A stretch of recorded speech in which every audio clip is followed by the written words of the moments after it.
Hampir tak ada pungli di Malaysia. Jelaskan dulu, C, pungli itu apa? Pungutan liar. BYD, perusahaan mobil asal China, baru aja mau bangun pabrik senilai 11 triliun dan diperkirakan akan membuka 18.000 pekerjaan untuk masyarakat lokal. Tapi bukannya didukung, malah diganggu sama oknum-oknum yang mempunyai kepentingan sendiri. Akhirnya banyak perusahaan besar di TikTok, Google, Tesla masih mikir-mikir untuk investasi akibat banyak kejadian seperti ini. Mereka akhirnya lebih pilih negara tetangga seperti Vietnam, Malaysia, Thailand yang lebih memiliki kepastian hukum dan stabilitas. Kenapa pada milih tetangga kita sih? Indonesia kan negara yang lebih gede, jumlah warganya juga jauh lebih banyak. Jadi jumlah pangsa pasarnya juga lebih gede dong. Tapi asing nggak bakal mau invest di Indonesia. Kayak Elon Musk batal, Apple invest di Vietnam lebih banyak. Oh iya, kan salah satu problem yang muncul di Jabar hari ini adalah banyaknya orang yang mengklaim diri sebagai ormas. Bahkan ormas dikatakan adalah kendala terbesar karena perusahaan-perusahaan luar bakalan menilai mereka bakal kewalahan menghadapi ormas. Kok bisa-bisanya ya investor asing itu sampai tahu, dan berita ini viral loh, bukan cuma di Indonesia. Berita ini viral di Hong Kong, di Shenzhen, di Tokyo, di Amerika, bahwa aksi premanisme di Indonesia itu sangat mengerikan. Malaysia itu fun fact-nya itu yang menurut gua itu paling kerasa itu gak ada lah ceritanya pungli.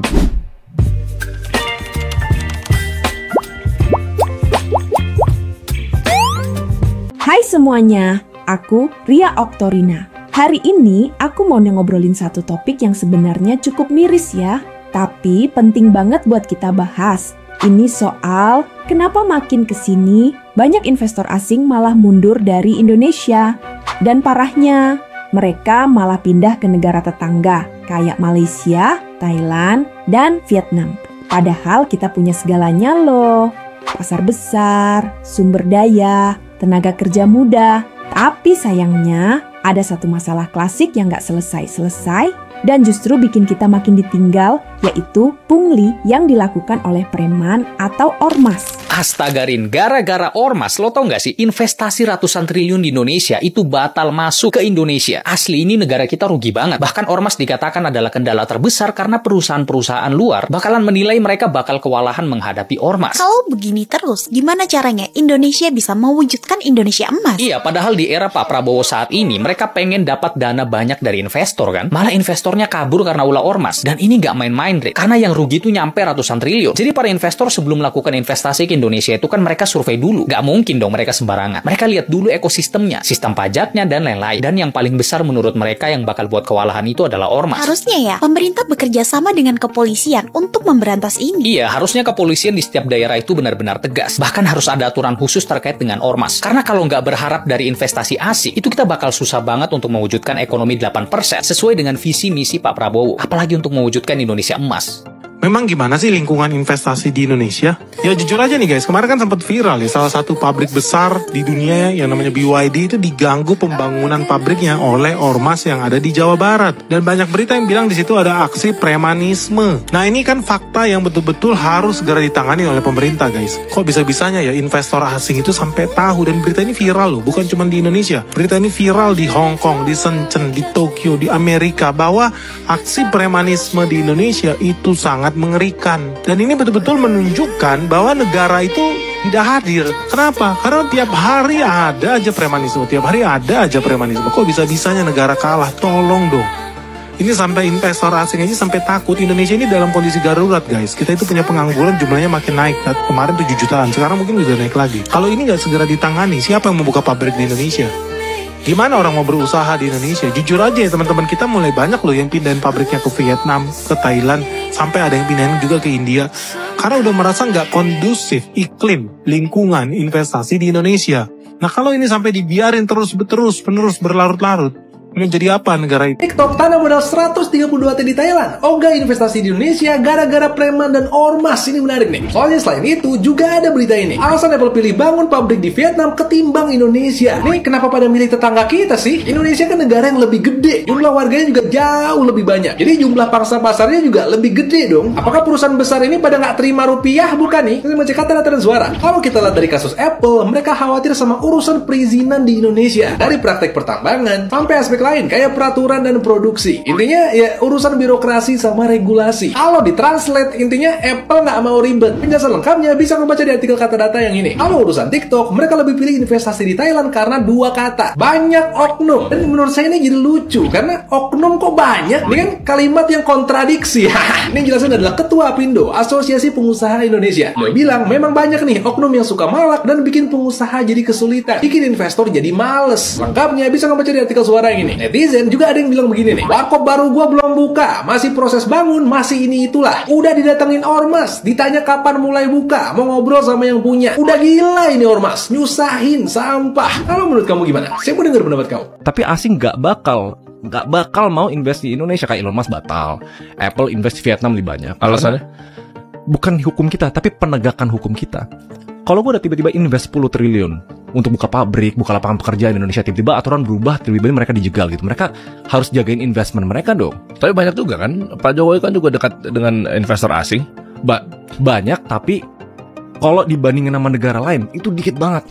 Singapura itu 30% FDI to GDP. Indonesia berapa? 6%. 6. GDP 6. Sangat amat rendah. Padahal Indonesia dilihat sebagai negara yang bakal growing gila-gilaan, jadi negara kekuat keempat di dunia gitu. Kok asing nggak mau invest gitu? Pabrik baru aja mau dibangun, udah diganggu sama sekelompok orang. Belum berdiri aja, udah dimintain jatah. Kok bisa ya? BYD, perusahaan mobil asal China, baru aja mau bangun pabrik senilai 11 triliun. Dan diperkirakan akan membuka 18.000 pekerjaan untuk masyarakat lokal. Tapi bukannya didukung, malah diganggu sama oknum-oknum yang mempunyai kepentingan sendiri. Akhirnya banyak perusahaan besar di TikTok, Google, Tesla masih mikir-mikir untuk investasi akibat banyak kejadian seperti ini. Mereka akhirnya lebih pilih negara tetangga seperti Vietnam, Malaysia, Thailand yang lebih memiliki kepastian hukum dan stabilitas. Karena investasi itu bukan cuma soal uang, tapi soal kepastian dan keamanan. Padahal investasi asing bisa membuat masyarakat lokal dan ekonomi kita terus maju loh. Tapi kenapa ya kejadian seperti ini terus terjadi di Indonesia? Dan solusi apa yang bisa dilakukan pemerintah Indonesia untuk mengembalikan kepercayaan investor asing? Coba share pendapat kalian di kolom komentar, siapa tahu pemerintah kita lihat. Jangan lupa follow akun gua kalau lu suka konten kayak gini, and share video ini ke teman-teman kalian. Indonesia itu bukan preferable tempat investor naruh uangnya. Kenapa? Karena situasinya jadi secara regulasi, banyak palak. Yang malak itu bukan saja aparat, bukan saja pemerintah daerah, tapi juga ormas. Nah, ini mengurangi orang untuk berinvestasi. Baru masuk ngurus izin sudah kena palak. Nanti terus dan seterusnya sampai nanti sudah beroperasi juga ada yang datang. Anda tolong bantu ini, kalau enggak nanti di demo. Ada konsekuensinya gitu ya. Jadi ini membuat kita industri kita semakin terpuruk. Kita dulu punya industri tekstil paling besar di ASEAN. Tetapi habis karena dulu ada kuota. Ingat nggak kasus kuota? Ya kan? Kemudian lagi kasus thrifting. Ya kan? Itu baju bekas masuk semua. Habis kita. Jadi kita itu bukan negara agraris tidak, negara industrialis tidak. Saya nggak tahu negara apa, negara sumber daya alam. Jadi kalau habis kan selesai. Kita tidak punya basis sumber ekonomi. Saya bilang bentar lagi Jabar clear dulu. Oh iya, kan salah satu problem yang muncul di Jabar hari ini adalah banyaknya orang yang mengklaim diri sebagai ormas. Satu, ngurusin pembebasan tanah. Dua, ngurusin pembangunan pabrik. Tiga, ngurusin orang yang masuk kerja. Empat, ngurusin limbah pabrik. 5, ngurusin barang-barang yang masuk ke pabrik harus store dulu, uang parkir segala macam. Nah, ini kan dari awal pendirian sampai produksi mereka terganggu, kan gitu loh. Nah, saya termasuk orang yang nanti itu saya bersedia pemerintah provinsi mengeluarkan dana untuk biaya pengamanan investasi di Jawa Barat, agar mereka merasa tenang, tentram, untuk menjamin keamanan para investor, untuk menjamin karyawan tidak dipungutin duit ketika masuk, untuk menjamin infrastruktur tersedia, jalan darat, kereta api, pelabuhan, udara. Saya ingin itu, energinya dikerahin untuk itu, dan itu bisa menurut saya. Sangat bisa. Malaysia itu fun fact-nya itu yang menurut gua itu paling kerasa itu daerah tempat wisata. Jadi mereka itu banyak seperti Indonesia kan banyak keindahan alam. Tapi mereka itu sangat api pembuatnya. Iya, setuju. Sangat dikelola dengan sangat baik. Gak ada lah ceritanya punguri. Indonesia juga gak banyak pungli sih, cuma maksudnya di sana itu gak ada satupun pungli. Jadi kayak lu warga negara asing harganya segini, warga negara lokal segini, udah itu aja. Gak ada tuh kayak tambahan ini tambahan itu, terus masyarakatnya lu lewat minta lagi tuh gak ada. Itu satu. Kedua, bener-bener bagus, mau etnis apapun bagus. Contoh pura Hindu bagus, masjid bagus, dirapihin, terus wihara juga bagus gitu. Jadi semuanya bagus dan juga biasanya murah. Jadi orang itu tertarik untuk rekreasi di sana. Memang menurut gue Malaysia ini memang menarik untuk dikunjungi, ramah wisatawan asing banget. Fakta negara Malaysia yang netizen Indonesia banyak tutup mata. Nggak ada tukang parkir, semuanya sistem otomatis. Ada Pak Oga yang bantu-bantu atur jalan. Hampir tak ada pungli di Malaysia. Jelaskan dulu C, pungli itu apa? Pungutan liar. Lowongan kerja ditempel di depan toko, sekaligus sama gaji dan benefitnya. Tak ada syarat minimal usia. Tak ada syarat pengalaman kerja minimal 3 tahun. Hari Raya Idul Fitri, Cina, India, semua jalan tol di Malaysia gratis. Harusnya pas hari raya itulah jalan tol ini banyak dapat duit. Buat paspor kat Malaysia nih hari Minggu pun ada. Jadi hari Minggu mereka nggak libur, C. KWSP atau jaminan hari tua. Potongan untuk karyawan 9%. Kontribusi perusahaan 12-13%. Bisa ditarik sebagian untuk pendidikan, cicilan rumah, kesehatan atau dana darurat. Tapi syarat dan ketentuan berlaku. Tiap komplek perumahan dia ini ada playground outdoor. Oh, yang macam kat taman kanak-kanak tuh Kiri kanan perkebunan sawit, tapi jalannya udah aspal. Sekolah, kantor polisi pun gedung dia bagus-bagus Mbak Yu, padahal dekat kampung. Jujur ya, aku tuh kesel banget waktu baca berita soal perusahaan mobil listrik asal Tiongkok, BYD. Jadi mereka itu rencananya mau bangun pabrik di Indonesia. Bayangin ya, itu bisa ciptain ribuan lapangan kerja dan bawa teknologi canggih ke sini.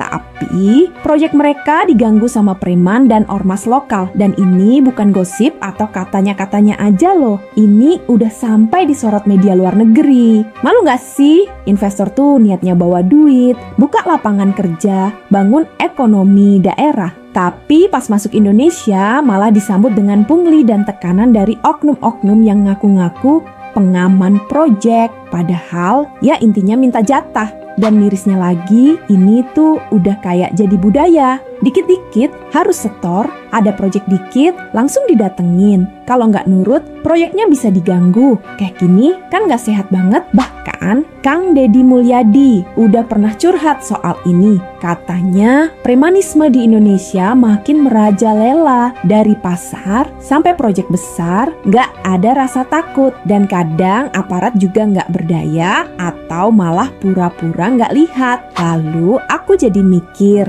gimana kita bisa bersaing sama negara tetangga kalau masalah kayak gini aja nggak beres. Teman-teman aku yang kerja di Malaysia cerita, di sana tuh kalau mau buka usaha atau jalankan proyek, semua jelas. Urus izin gampang, nggak ada pungli, nggak ada preman tiba-tiba nongol minta bagian. Itulah kenapa sekarang investor asing lebih nyaman ke Malaysia, Thailand, Vietnam, bahkan Kamboja. Karena mereka butuh kepastian hukum dan keamanan berbisnis, bukan ancaman dari ormas atau geng lokal. Indonesia tuh negara besar, tapi sayangnya kita masih kalah gara-gara hal sepele yang dibiarkan terlalu lama. Kalau dibiarkan terus, bukan cuma BID yang kabur. Nanti perusahaan-perusahaan besar lainnya juga bakal mikir 1000 kali sebelum investasi di sini. Dan ujung-ujungnya kita sendiri yang rugi karena kesempatan kerja makin sedikit, ekonomi mandek, dan anak-anak muda kita kehilangan harapan. Makanya aku pengen ajak kita semua buat berani ngomong jujur. Kalau emang ada premanisme di sekitar kita, ya jangan didiamkan. Kalau aparat diam aja,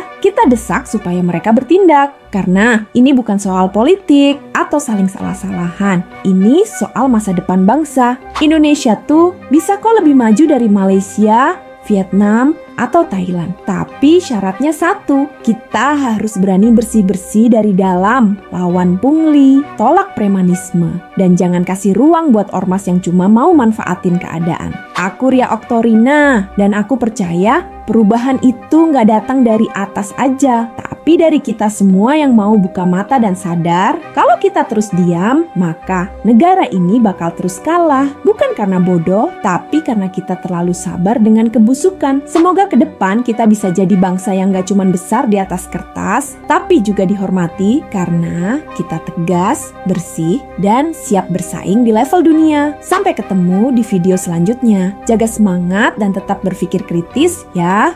Baby, you give me ice and fire. You're giving me wind and rain.